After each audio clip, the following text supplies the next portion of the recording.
Hello, today I'll be using a triangle to show you how you can use the quadratic formula to solve quadratic equations and to get x. Here we have a triangle with angles x, x squared, and 2x. From geometry, we know that the angles of a triangle sum up to 180. So we say x squared plus x plus 2x is equal to 180. Well, this still doesn't quite look like what we're used to, so we're going to simplify it further, and we get x squared plus 3x minus 180 is equal to 0. Aha! This is the quadratic equation that we're pretty much used to using. Now we plug in our values into our quadratic formula. So we have x is equal to, so we know that this is a, this is b, and this is our c value. X is equal to negative 3 plus minus the square root of 3 squared minus 4 times 1, because a is equal to 1, times negative 180. And all of that over 2 times 1, which is just 2. We can just plug that into our computer. Computers make life easier.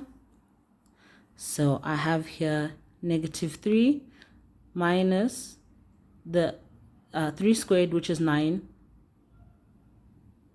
minus 4 times negative 180, because remember a is just equal to 1. So our answer to that is 15. We write that down, 15. So x, or negative 15, sorry. X is either equal to negative 15 or 2. Because we have a square root, we had a plus minus there. Delete, change that to a plus, or to 12.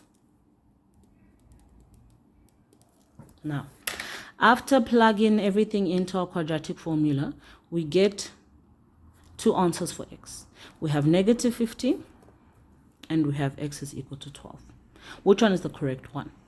Well, if we go back to a problem, we're dealing with a triangle, and we cannot have a negative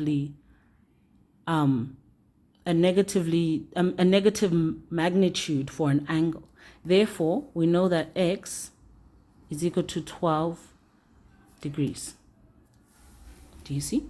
So first, we had our triangle. We used our triangle knowledge to come to a quadratic equation. And then from there, we just plugged in our values into the quadratic equation. And then we solved for x. Because of that plus minus, we get at most 2 answers with the quadratic equation. And you can tell how many answers or how many values you're going to get using the discriminant, which we'll revise in another video.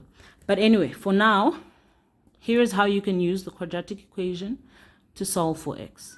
The answer is x is equal to 12 degrees in this case. Have a good day.